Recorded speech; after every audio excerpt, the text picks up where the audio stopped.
살려주세요, 어머니. 씨도 못 받는 불길한 거. 당장 내 집에서 나가거라. 서슬 펄언 시어머니의 호통 소리에 소복 한 장만 걸친 채 눈밭으로 내던져진 여인이 있었습니다.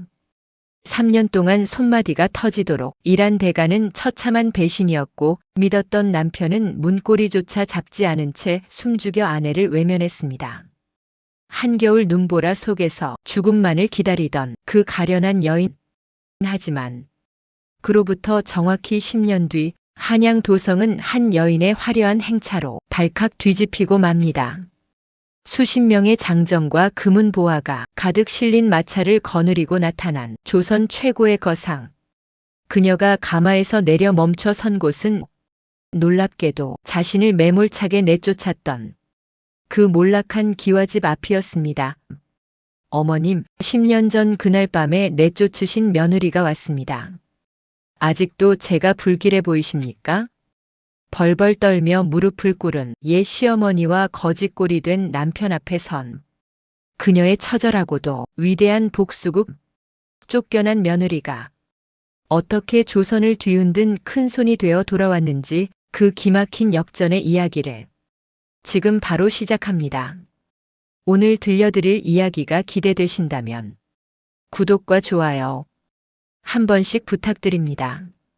여러분의 따뜻한 응원이 조선야담 낭독극장에 큰 힘이 됩니다. 자, 그럼 10년 만에 금이환양 그 서막을 올립니다. 살을 에이는 듯한 매서운 겨울바람이 문틈을 타고 들어와 뼈마디를 시리게 만드는 어느 동짓달 밤이었습니다. 온 세상이 하얀 눈 아래 숨을 죽이고 있던 그 깊은 밤, 고을에서 권세 높기로 소문난 김진사댁 사랑채에서는 밤이 깊도록 서슬 펄언 호통 소리가 담장을 넘고 있었습니다. 집안의 모든 권력을 쥐고 흔드는 시어머니는 차가운 마당 한가운데에 맨발로 무릎을 꿇고 있는 며느리를 향해 도끼 어린 눈을 치켜뜨며 소리를 높였습니다.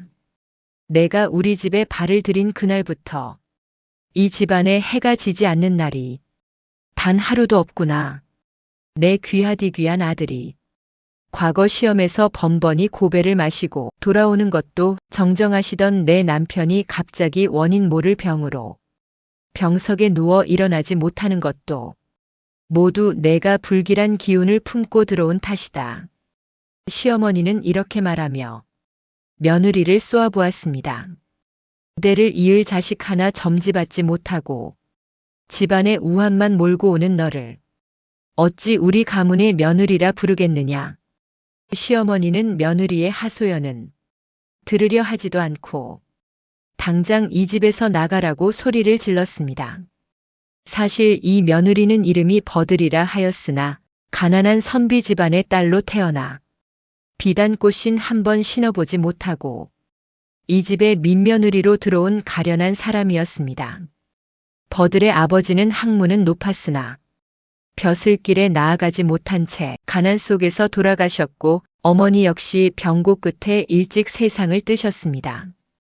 천애고아가 된 버들이 가진 것이라곤 오직 부모님께 물려받은 바른 심성과 총명한 재주뿐이었습니다.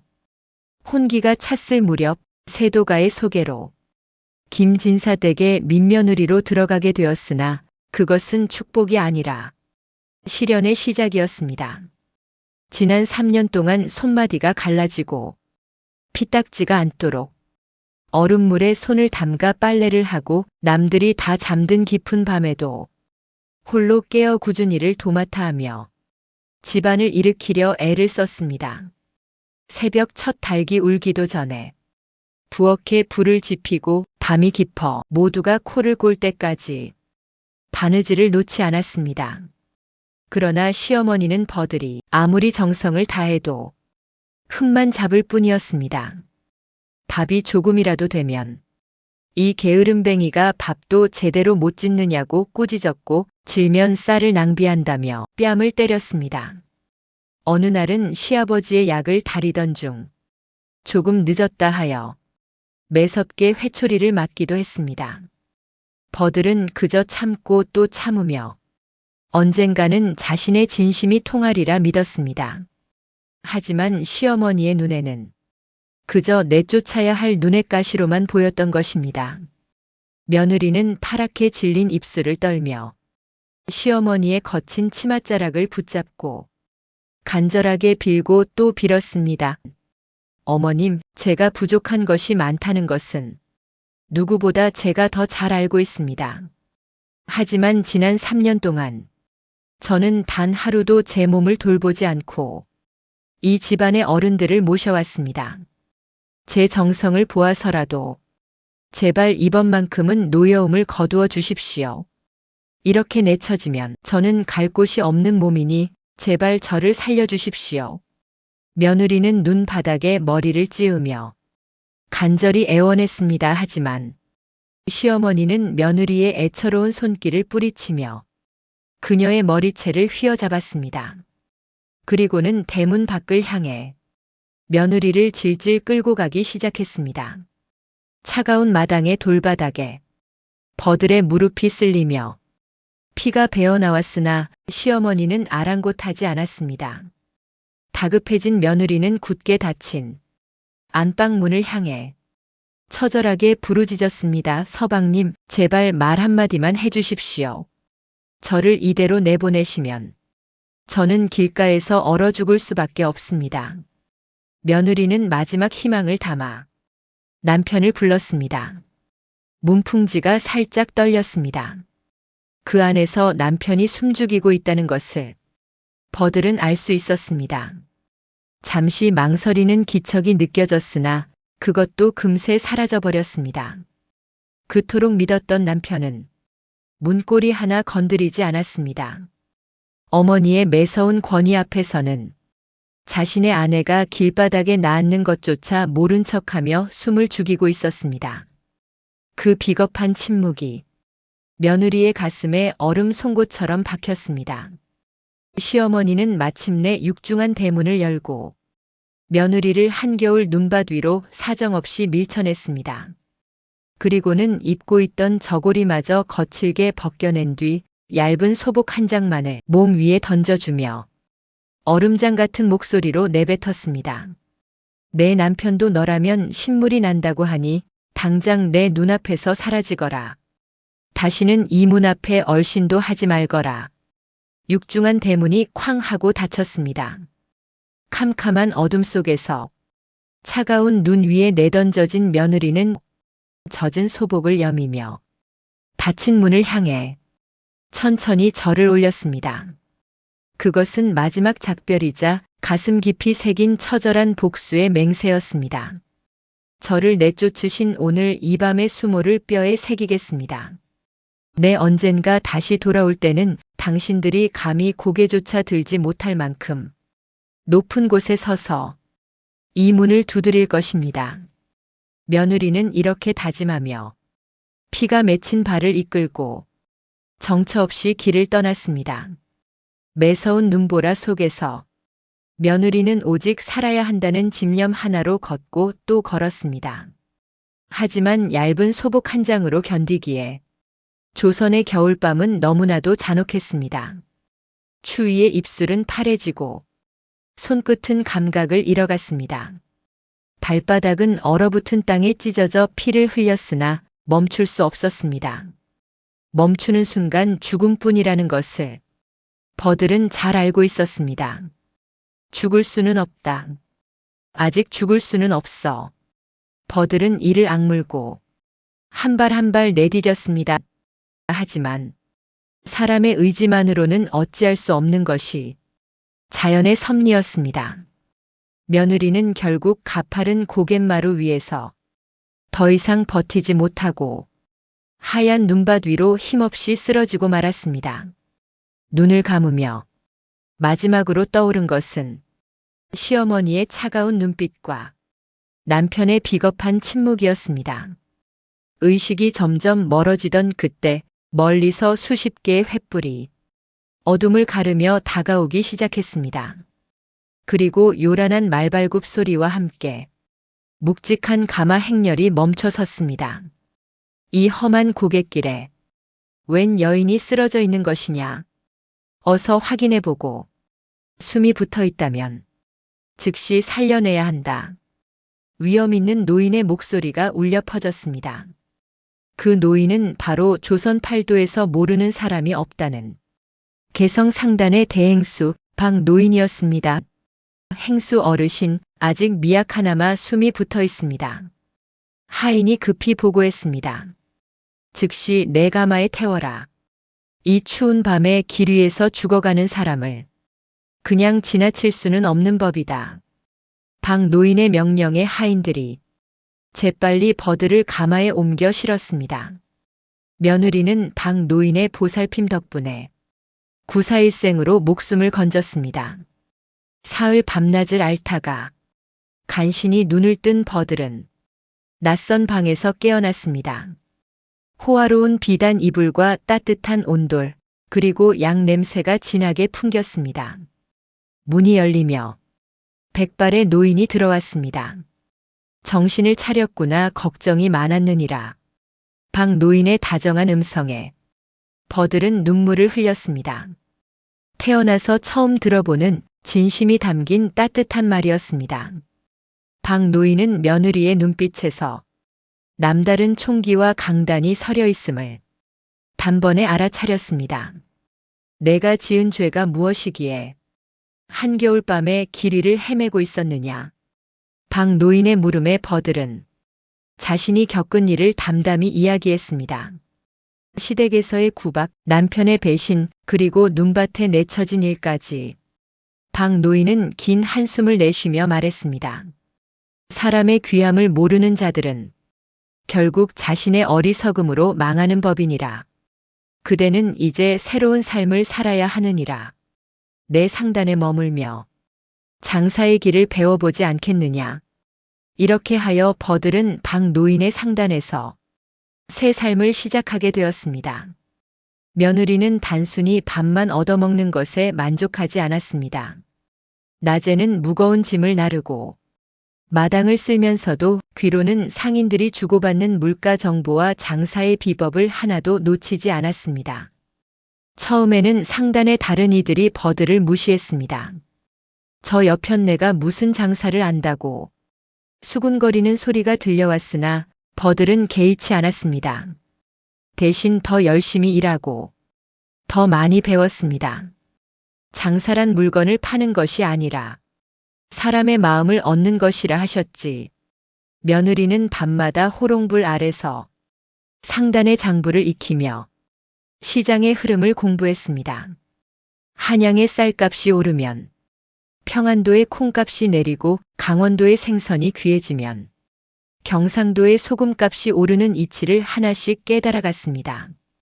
그러던 어느 날 상단에 큰 위기가 찾아왔습니다. 약재 수급이 막혀 청나라 상인들에게 막대한 위약금을 물어내야 할 상황이 된 것입니다. 청나라 상인들은 당장 약속한 약재를 내놓지 못하면 상단의 신용이 땅에 떨어질 것이라며 위협했습니다. 모두가 포기할 때 며느리가 박노인 앞에 나섰습니다. 행수 어르신, 약재 대신 청나라 상인들이 가장 탐내는 조선의 화각 공예품으로 그들의 마음을 돌려보는 것이 어떻겠습니까? 제가 직접 나서서 협상해보고 싶습니다. 박노인은 잠시 망설였으나 버들의 눈빛에서 비범함을 읽었습니다. 좋다. 그대에게 이 일을 맡기겠노라. 버들은 청나라 상인들을 만나 진심을 다해 사정을 이야기했습니다. 그리고는 조선 최고 장인의 화각 공예품을 보여주며 말했습니다.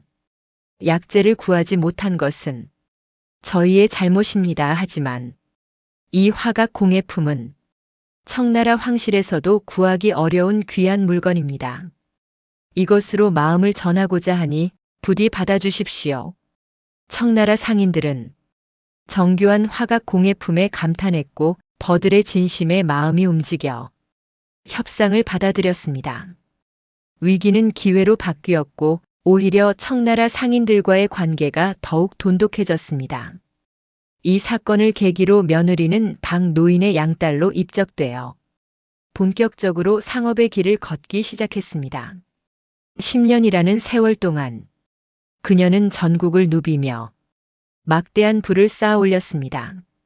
소복 한 장만 걸치고 눈밭을 헤매던 가련한 여인은 사라지고 이제는 조선 제1의 거상이 된 당당한 여행수가 그 자리에 서 있었습니다. 세월이 흘러 어느 날 여행수는 한양 북촌의 큰 기와집이 금매로 나왔다는 소식을 듣게 되었습니다. 신복 하인이 조심스럽게 보고했습니다. 행수님, 그 집 주인이 도박과 사기에 휘말려 가산을 탕진했다 합니다. 집안의 갑오들은 이미 다 팔려나갔고 이제 집마저 팔아야 하는 신세가 되었다 하옵니다. 여행수는 그 집의 위치를 듣는 순간 손에 든 붓을 놓쳤습니다. 그 집 주인이 바로 자신을 내쫓았던 김진사댁이라는 사실을 알고 입술을 굳게 깨물었습니다. 10년 동안 잊으려 애썼던 그날 밤의 기억이 물밀듯 밀려왔습니다. 차가운 눈밭, 쾅 닫히던 대문 소리, 남편의 비겁한 침묵. 그 집을 사겠노라.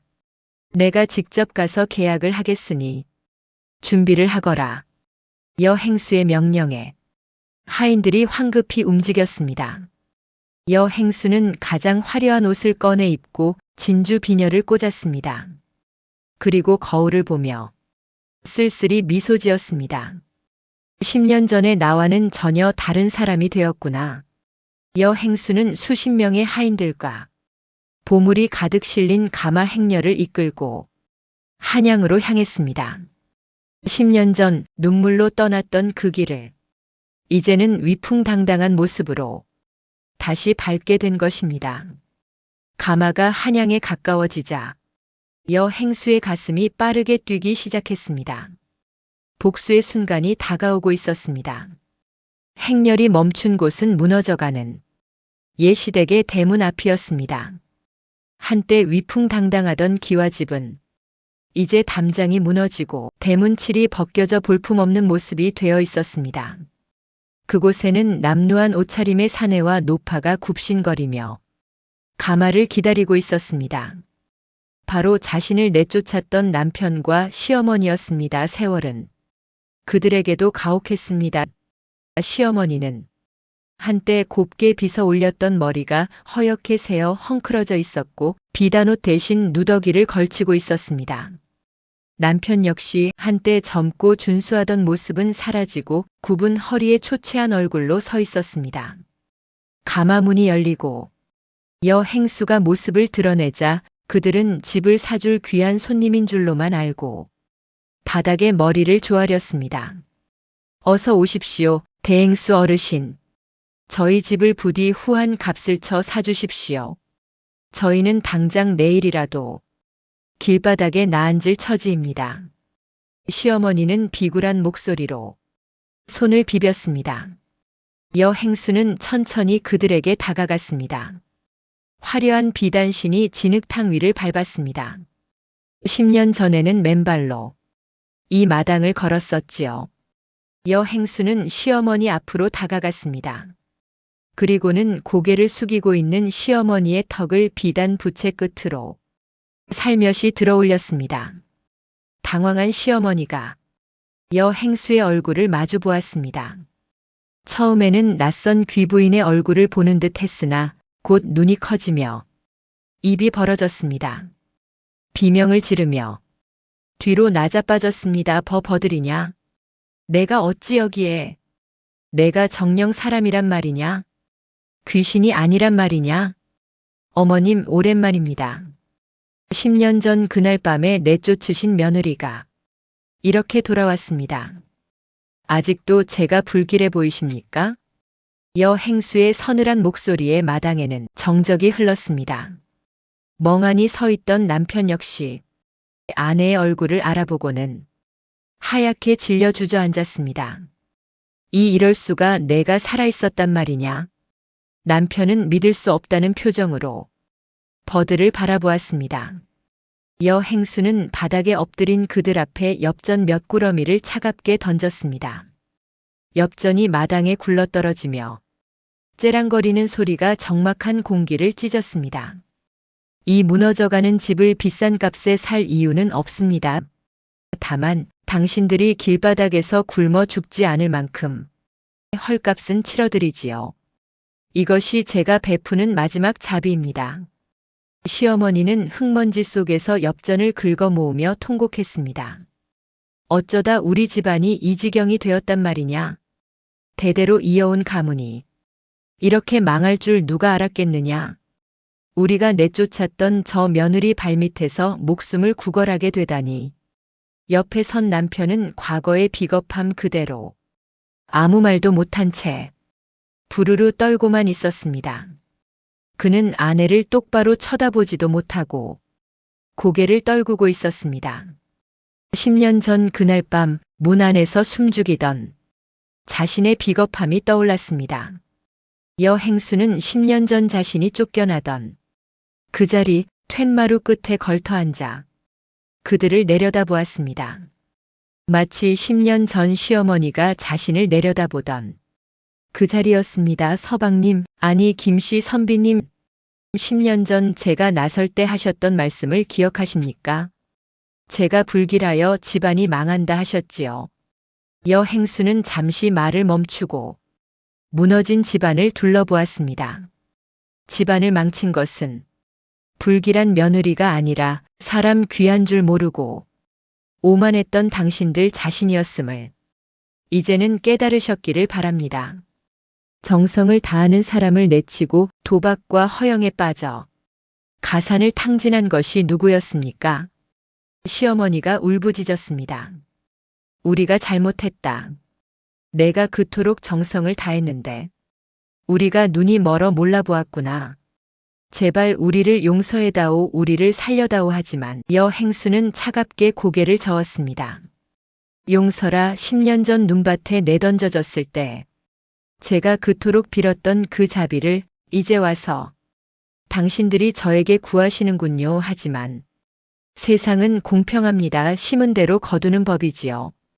여행수는 품에서 문서 한 장을 꺼내 마당에 던졌습니다. 이것이 이 집의 매매 문서입니다. 내일 정오까지 이 집을 비우십시오. 앞으로 이 집에 발을 들이지 마십시오. 이튿날 새벽 여행수는 대문 앞에 서서 보찜을 지고 떠나는 두 사람을 배웅했습니다. 시어머니는 끝내 대문 기둥을 붙잡고 발버둥 쳤으나 결국 하인들에 의해 문 밖으로 밀려났습니다. 이 집이 우리 조상 대대로 물려받은 집인데 이럴 수가. 시어머니는 마지막까지 울부짖었습니다. 여행수는 대문을 닫으며 말했습니다. 10년 전 제게 그러셨듯이 이제는 어머님께서 새로운 길을 찾으셔야 할 때입니다. 10년 전 며느리가 겪었던 그 차가운 새벽길을 이제는 그들이 똑같이 걷게 된 것입니다. 여행수는 대문 안에서 그들의 뒷모습을 지켜보았습니다. 복수의 달콤함보다는 묘한 허전함이 가슴을 채웠습니다. 그 후로 그 집은 한양에서 가장 활기 넘치는 상단의 거점이자 갈 곳 없는 백성들을 위한 쉼터가 되었습니다. 여행수는 집을 크게 수리하고 넓은 마당에는 쌀을 쌓아두어 가난한 이웃들에게 나누어 주었습니다. 한때 자신을 학대하던 방들은 이제 의지할 곳 없는 과부들과 고아들의 보금자리가 되었습니다. 사람들은 여행수를 가리켜 북촌의 보살이라 칭송했습니다. 그녀는 장사를 통해 얻은 부를 가난한 이웃들에게 나누어 주며 덕을 쌓았습니다.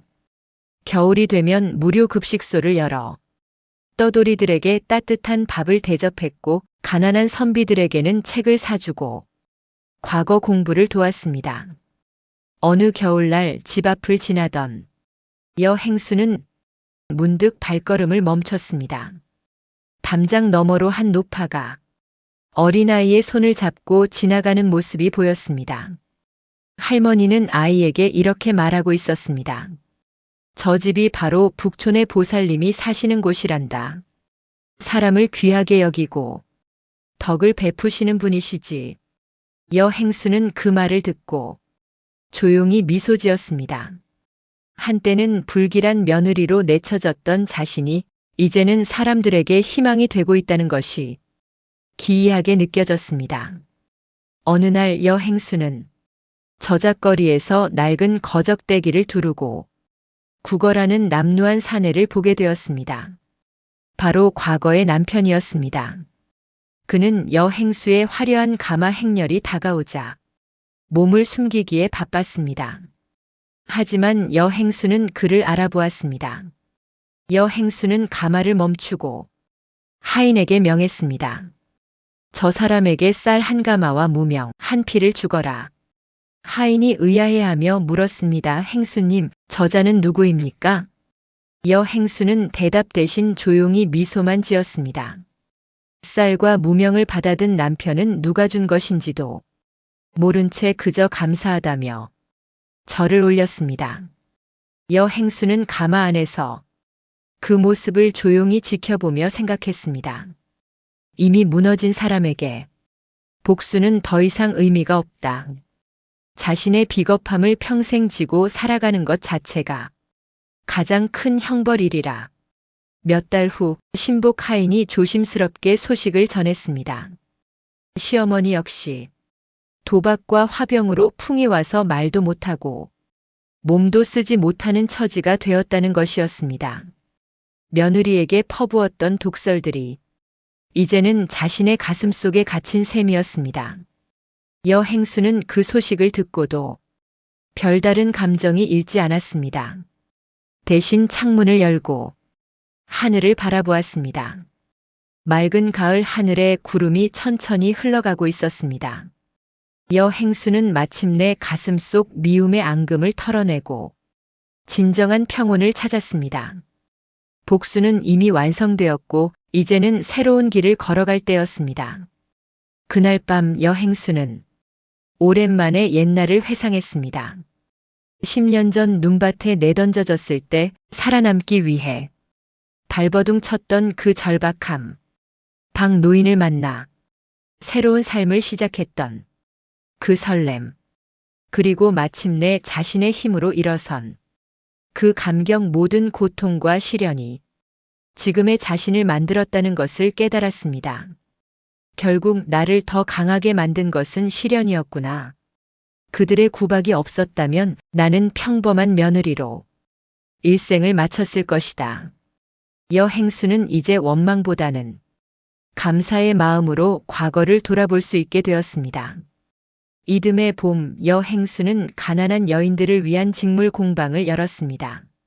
한때 자신이 그랬던 것처럼 갈 곳 없는 여인들에게 기술을 가르치고 자립할 수 있도록 도왔습니다. 그곳에서 일하는 여인들은 여행수를 마치 어머니처럼 따랐습니다. 어느 날 한 젊은 여인이 여행수를 찾아왔습니다. 행수님, 저는 시댁에서 쫓겨나 갈 곳이 없습니다. 제발 저를 거두어 주십시오. 그 여인의 눈빛에서 10년 전 자신의 모습을 본 여행수는 따뜻하게 미소 지으며 말했습니다. 들어오거라. 이곳은 모든 이에게 열린 곳이니라. 내가 다시 일어설 수 있도록 내가 도와주마. 여행수는 그 여인의 손을 잡아주었습니다. 한때 자신이 간절히 바랐던 그 따뜻한 손길을 이제는 다른 이에게 건넬 수 있게 된 것입니다. 이야기를 들어주신 여러분, 운명이란 이처럼 묘한 법입니다. 오늘의 약자가 내일의 주인이 되고 오늘 쫓겨난 이가 내일의 거상이 되기도 합니다. 하지만 진정한 승리는 복수를 완성하는 것이 아니라 원망을 버리고 자비를 베풀 수 있게 되는 것입니다. 그러니 곁에 있는 사람을 귀하게 여기고 힘없는 이의 눈물을 모른 척하지 말아야 할 것입니다. 오늘 당신이 내친 사람이 내일은 당신의 운명을 쥐고 있을지도 모르는 일이니까요. 여행수는 그 후로도 오랫동안 북촌에서 상업을 하며 가난한 이들을 도왔습니다. 그녀의 이야기는 한양거리의 전설처럼 퍼져나갔고 많은 이들에게 희망과 용기를 주었습니다. 누군가는 말했습니다. 세상에서 가장 아름다운 복수는 자신을 무시했던 이들보다 더 훌륭한 사람이 되는 것이라고. 여행수는 바로 그것을 증명한 사람이었습니다. 조선야담 낭독극장, 오늘 준비한 이야기는 여기까지입니다. 고단한 하루를 보낸 여러분의 마음에도 이 이야기가 작은 위로와 용기가 되었기를 바랍니다. 여러분도 인생의 어려운 순간을 만나더라도 버들처럼 강하게 일어서서 더 나은 내일을 만들어 가시기를 바랍니다. 감사합니다.